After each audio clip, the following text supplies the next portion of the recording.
Hello, everyone, and welcome to our weekly community discussion series, Community Corner. My name is KL Smith.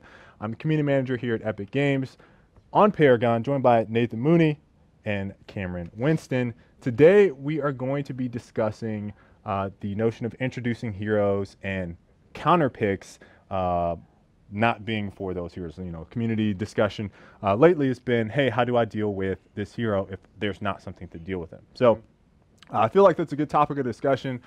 We have some thoughts that we would like to share. Obviously, we want to convey what you guys are saying as well. So that's what makes this show so special. Now, before we get started, if you guys remember last week, we did the name the game mode. Yeah. Hey, remember that? Yeah. Game mode A. What is the game mode? So we have some game mode names from some folks.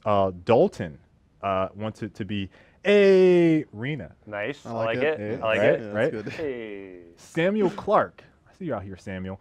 Berserk mode. Okay. Okay. And then we have Surge. I don't know who left that Isn't that one. like a I feel like It that's was an like a energy very drink. long description, and I just saw Surge. I feel like that is an energy drink. That is an energy drink. Surge. Daniel Wells. Blitz. That's the name for that one. Blitz. Yeah. Blitz. Like and then the last one, Joel Escadar. Blast mode. What if it was Blast Beast mode? Oh my, that's too That's too iteration. much. Ooh. Well, if I'm design not, iteration. so that's like two things. There's a little bit of gears in there because Beast mode was in gears, and then there's Blast Beast mode. Yeah, so we can't claim like original foundation of Beast mode. Like Beast mode's been around since there've been beasts. Sure. Yeah. But since there's been beasts There's getting been a in mode. modes. Yeah. There's been There's beast. been Beast mode. Yeah. So I like that logic. Yeah. All right. Some questions. This is from. I can't say his name. I'm not going to try to murk your name. I'm sorry. You guys know how I do with these. Logi Adama Berte. No. Nice try, but Berte sounds. I don't know. Yeah, that sounds. I feel like I'm putting a flair on it. Yeah, I don't think so. I tried. This is from his. He put Max in. He made it easy because he figured we were going to do this. What do you think about procedurally generated map system in Paragon? Actually, there was this one random idea that we talked about back in the day about this, which was it would be kind of cool if there was a little kind of dungeon thing you could go into and it would make creeps. It was one of those 7:30 p.m. on a crunch night kind of discussions. It didn't actually go anywhere. But it'd be kind of cool to be all right, here's a random dungeon and it puts it together and you just farm creeps for days. But I don't even know what you would do in that mode. It was just a really kind of cool yeah, man, that'd be cool. All right, so anyways, how about we go do work? That was kind of that was kind of where the conversation ended. But I mean, yeah, that'd be kind of cool. I mean, I'm not personally against it. I just don't know. I mean, it's definitely something that would be coming to you live in 2075. But I mean, there you go, 2075. 2075. Cameron confirms. Also, I should mention there are procedurally generated maps in a game called Fortnite. Yeah, Fortnite. Got procedural generated maps. There you go. Go to Dirtburger. That's currently in alpha, Fortnite. Yeah. There you go. That was from Maxin. John H. asked, why are you guys replacing active abilities with passives? Why not just bring back the hero trait passive? This was back on Legacy. I want to say that was even before we hit open beta. And improve on those. So the original decision to remove passives was 100% me. So if you hate that, you can blame me for that. It's essentially the original implementation was we had these passives and they weren't really being displayed in the UI. A lot of our players didn't even realize they existed. They were sort of just, a lot of them were just sort of well, we need to have passives, so we put them in, and they were Murdoch runs 5 units faster. That was literally his passive. I remember. And it was why is this here? And so a lot of times when we're making new heroes, we're what is this guy's passive? And people were this guy doesn't get a passive. It's he's got a passive. So essentially, the idea is you want to kind of think of a hero's ability balance as there's a certain bucket of math. And I've kind of had this discussion. So anyone who's talked to me, if you met me at E3 last year or any of the other conventions I was at, you got this spiel, so it's going to be old news for you. But essentially, hero abilities, imagine it's a bucket of math. So imagine math was this liquidy substance that you could put in a bucket because it'll be easier for you. Is it orange juice? I mean, it could be whatever you want. It could be surge. You could put surge in the bucket. Yeah. Perfect. And then you have this bucket of surge, math surge. So theoretically, every hero is intended to have 100% of balance, whatever that number is, because everything boils down to survivability versus damage. It's all TTK, which is time to kill, which is essentially in a certain environment, how long, how many seconds or milliseconds, whatever it does it take to actually kill a hero from 100 to 0. So when you're looking at hero balance and like the super like absolute, never, this doesn't actually happen version would be like, your primary ability gets 20% of your math, your secondary ability gets 20% of your math, tertiary ability gets 20% of your math, and then your ultimate gets the other 40% of your math, or whatever. It's like, it all adds up to 100, right? So passives lived in this space where, like, if you wanted a hero that didn't have a passive, but you still had to have a passive, like that is part of your math bucket. Like, you have to fill all of your slots. So right now, heroes have 4 slots, and technically, in a way, kind of almost 5 slots if you counter their basic attack has scaling as well. But that's kind of bad too. Like, we'd like to get to a world where basic attack's a little bit more consistent and not like, this guy has 80% power scaling, this guy has 60% power scaling. It would be way cleaner if we could get to like everybody scales the same and we balance it based more on attack speed. But that's another community corner video like, in and of itself. But essentially and I'm really deep diving on this question, probably longer than I should, but essentially, we wanted to move to a system where you have fewer buckets. Each bucket is more impactful. If you have 4 things that math gets put into, each thing is more impactful. And what we can do is, instead of saying like, here's a passive where Murdoch runs 5 units faster, it's like, this is taking up part of his ability budget. So when we give him Hot Pursuit, like that is meant to be, it's getting the same math as, Chimera's regeneration. It's the same math as, Countess's E ability where she wave clears. That's all of that, we're evaluating it in the same scale.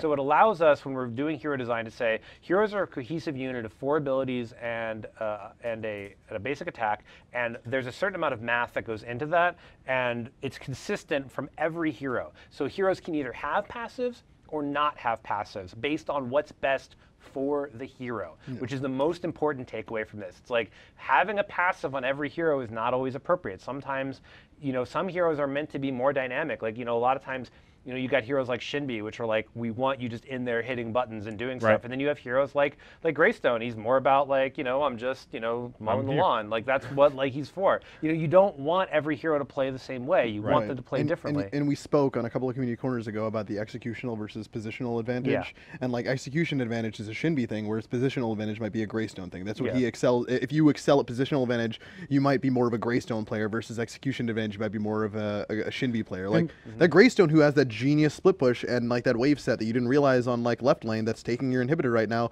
while he's coming to the team fight you're in, like that was a great move. But at the same time, the Shinbi who just like outplayed that Greystone in the team fight is doing a great job. And I think part of this is, there's always this constant, there's this specific type of player that says, you change the hero, maybe they play that hero, maybe they don't play that hero, but you change the hero and now you made the game less complex. So they associate 5 buttons or 6 buttons or 10 buttons to complexity. Whereas I think when we look at it, we evaluate it based off of complexity within the hero, what the hero is designed to do, right? And it doesn't matter about the number of button presses. It is, what is this hero supposed to do? And then the interaction becomes, okay, well, I want Murdoch, and then you say, well, who goes with Murdoch? And then the other team goes, well, who plays against those in the right space? And then I also think that there's a level of this hero isn't for me because I am looking for the more complex hero, right? So it's an interesting question that we frequently get all the time. So I'm very glad that you went in with a deep dive for that one. The next question, Vux. That's what I'm going to go with. F-Vux.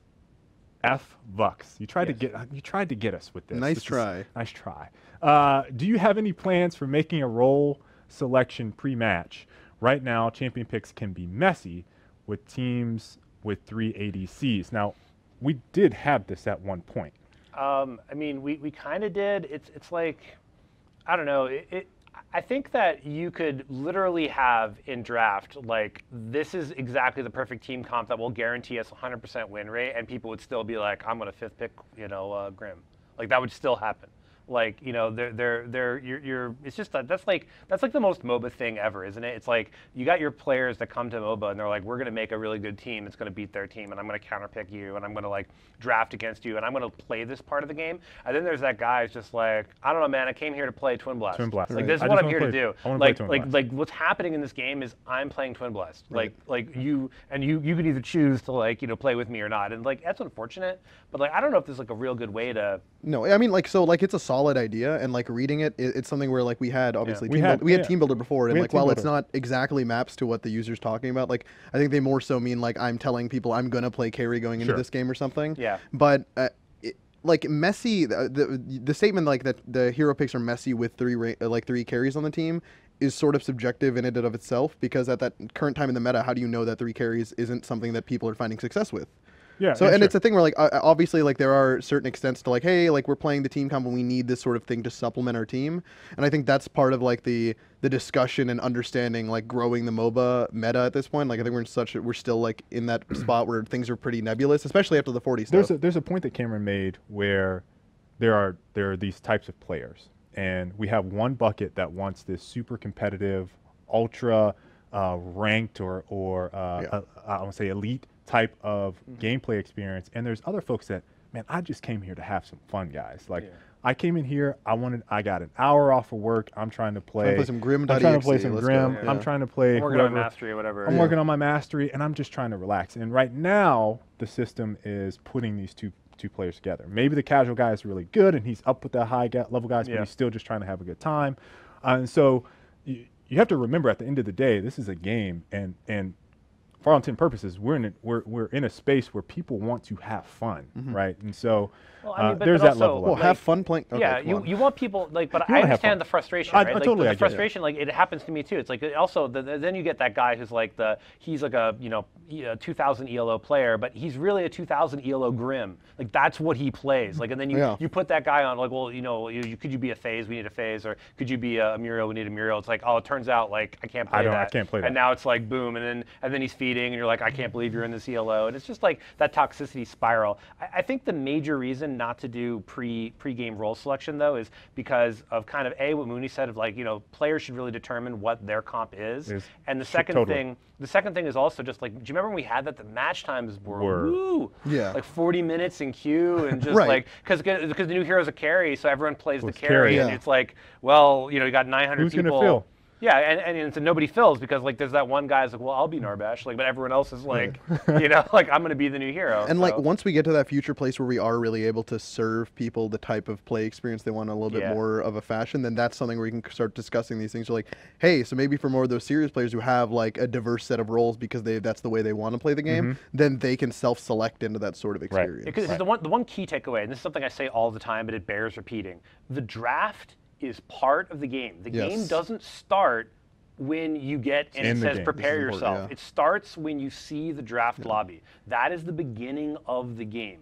The hero you pick and the hero that the other team picks and how you choose to lane it and how you choose to do your comp is as much a part of the game as actually being in the game.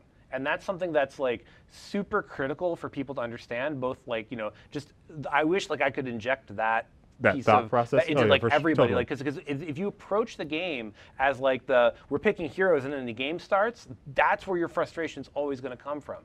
But then because then it's like, well, you want it to be Twin Blast, you're the offlane Twin Blast, and then you're getting like rotated on by the Richter, Countess, Shinbi trifecta of death, and it's like, and you're like, how could I have foreseen such a thing? Like that's what's happening, Right, totally. Okay, so hopefully that covers that. I don't want to rabbit hole too much. Last question I have that I want to cover quickly is this universal question that we get is, what's up with matchmaking? I see it on the forums, you see it on Reddit, you see people all the time talking about matchmaking, and it's not just a Paragon question. I see this universally across all games with competitive multiplayer experiences. There's some bucket of players that feel that they are better than everyone else. There's some bucket of players that feel like they're not matched properly with people.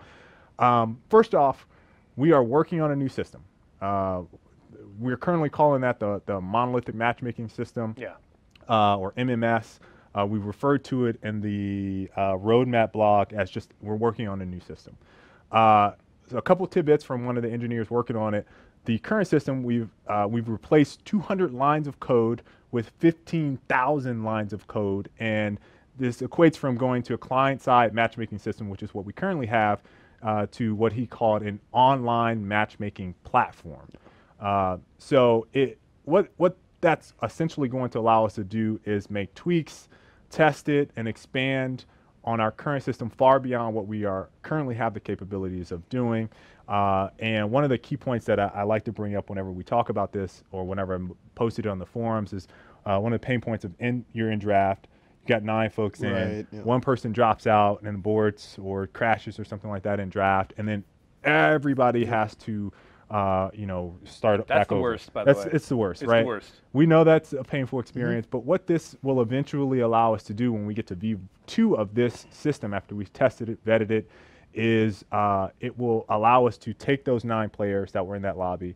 They only have to find one person, and then they get right back into a match. So that's a world where we're trying to make improvements to the system where we can do things like that, and there's not such a pain point of having to research, especially for the higher MMR guys that end up waiting for quite a while.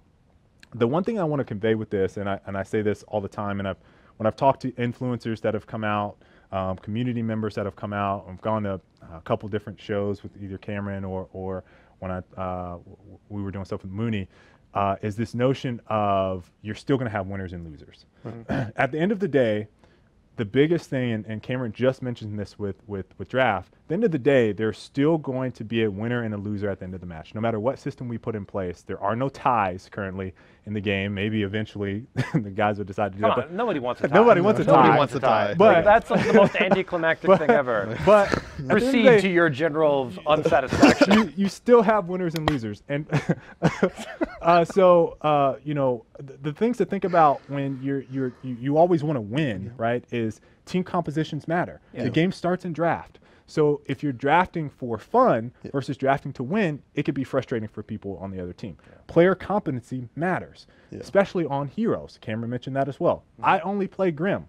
Well, if I only play Grim and I have to fill for a support or a jungler, man, my team is going to struggle because I only play Grim. Right. So when you get into these situations, you have to understand that regardless of if the MMR bands are the same or the ELO is the same or the relative strength of each team is the same, your hero compositions and team compositions matter, and the player's understanding of each hero also matters. So that helps determine whether or not you're going to win or lose a game. And the way I equate it to people when I tell this story is the Super Bowl between the Denver Broncos and the Seattle Seahawks. For anyone internationally watching, that's some foosball you're talking about, right? This is some foosball that I'm talking about. American football. The Denver Broncos this year, Peyton came out firing on all cylinders. Denver Broncos are scoring like 60 points a game. They're making the pro teams look like amateurs. And they get to this Super Bowl, and people are like, oh my God, Denver is going to smash the Seattle Seahawks. This is not going to be close. Okay? The game ends up 42-6. Actually, probably one of the funniest matches. Incredible performance by the Seattle Seahawks stomping the Denver Broncos. And I tell this story because at the end of the day, we are all human beings. We all have errors. We all don't execute at 100% of all the time. And matchmaking is very much the same way. When you're playing a game, you're going to make mistakes. And the team that's able to make the less mistakes and capitalize, the best is going to win. So the Broncos shouldn't have gone with Offlane Twin Blast. Basically. No, otherwise, I mean, they had it in the bag. They looked like they were going to win. And then Seattle came out. At the last minute, it was like, no, not Gadget. I'm going to do some Twin Blast. Little T-Bizzle. To get that done. Like, just psyched them out. Got 2 guns. I'm going to do it. Exactly. No, but I think even like a good metaphor of that, like that I'd heard like just day to day was that the matchmaking system will build this house out and like organize the people, but like actually the actions that happen within the house within the game are up to the players themselves. Right. So like us making it like us starting at this like client-side matchmaking, the stuff we're working on now, and moving to this new matchmaking system that will give us better tools to be able to tweak and iterate at a quicker pace. It's like building the house on sand versus building the house on It's just a series of ever bigger trenches for everyone to be stuck in forever. Yes. That's the dream. As long as your house has a moat, this metaphor is getting as long as you feel trapped in your MMR, unable to escape, and your losses are completely controlled by your teammates and you are powerless, then we've done our job correctly. If ELO hell is the only word you think about, we've done our jobs. You know, that's actually funny if you actually check MMR differences, like the difference between like a triple diamond, 360 shove it to boneless player, and a a bronze player is like 47% win rate versus like 52% win rate. It's very small. They're very small. But and so it's a lot of times it's like the things that make you that level player is just being just that 2 or 3% better every game. Every game. Consistency. And sometimes you're gonna get match made with me or whatever, and then it's like, I'm sorry, that's what's gonna happen to you. But sometimes you're gonna get matched with Mooney or KL, and then you're gonna win. So that's what's gonna happen. Like every now and then, And I want to wrap this question up with basically, are we working on a new matchmaking system? Yes, we care very deeply about that.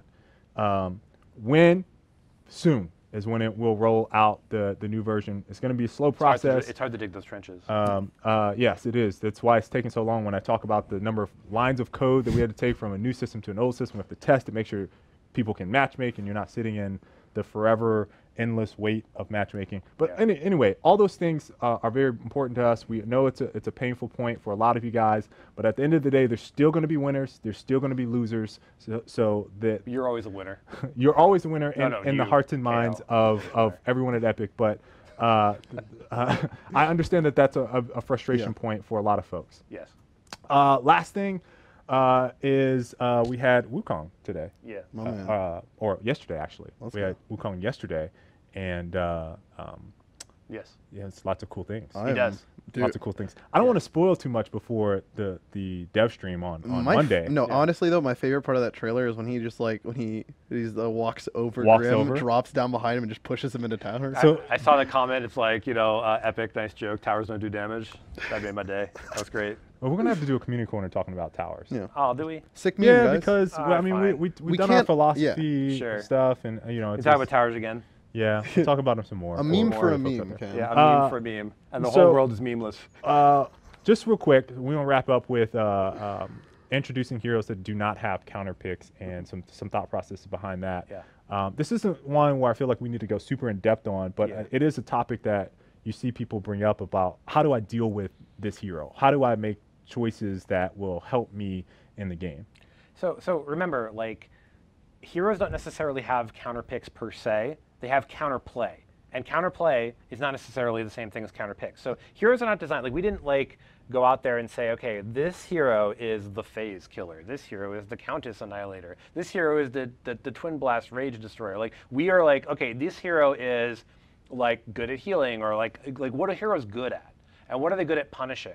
And they punish generic gameplay concepts. They don't punish specific heroes. So Steel and Aurora are heroes that punish grouping. Well, yeah, let's talk about Aurora for a perfect example. At that time, when Aurora was released, a lot of teams were finding success through constant team fighting, and then Aurora kind of came out, and she, just a lot of those team fights were stopped in their track. Frozen, some would say, by Aurora. God. Yes, frozen. So essentially, what I'd like our community to do is let it go. And no, anyways, so the idea of counter picking is what is the gameplay thing that I need to use to counter it? And sometimes it's an item. Sometimes it's a card. If you're having a hard time dealing with Phase's heal or Chimera's regen, get you some Thick Blood and watch them melt. Exactly. if you're having a hard time dealing with Aurora, get some Purity Sensor. There's not necessarily always this is the hero that beats this hero. It's just that some heroes are more vulnerable to certain things than other heroes are, and and some heroes are better at exploiting their weaknesses. But remember, hero design is a long, iterative, long process of length. And in this longness, there's we can't just be all right, well, this is a hero, and even if he is totally countered by this hero that comes out in mid 2018, that doesn't do you any good today. So all heroes have to have some kind of counterplay, which is in the game we have right now. Because if we're playing it internally, and we're well, this hero shows up, we just lose. You can't have a game like that. Right. Yep. And you hit that point that I kind of wanted to harp on with this question is we're still very, very early when it comes to the hero release cycle. And, we talked on one of the community corners about some heroes, especially we just had FaZe come out. She's the first hero that introduced a blind. No other hero had a blind before FaZe. And Richter was the first hero that introduced a silence. No other hero had a silence before Richter came out. And so we're still what I would call baby steps of progressing to a roster where it's like, oh, I actually know how to deal with this because I experienced this before. Maybe there's a brand new mechanic that comes out, but now my wheelhouse, my understanding of the game is at a length where, okay, I've dealt with this before, now I can relate that to something else that I've dealt with, right? So that makes it a little bit better and easier for players. Yep. Cool. Now, before we sign off, there is another hero after Wukong. There usually is. Yes. That surprised me when I found And that out. this will be another brand new mechanic. That's right. Stepping the game up. Can you tell us about that? Well, Cameron? let me tell you. Back, and with that, guys, Cameron, thank you so much. That was, No that was problem. fantastic. I hope that was informative. That was It very was an informative. exhaustive. Exhaustive? Yeah, thank you. I felt like I was Well in a loop or something. You know Oh what I my mean? God, dude. That, guys, gotta sign off. We'll see you guys next week. Later.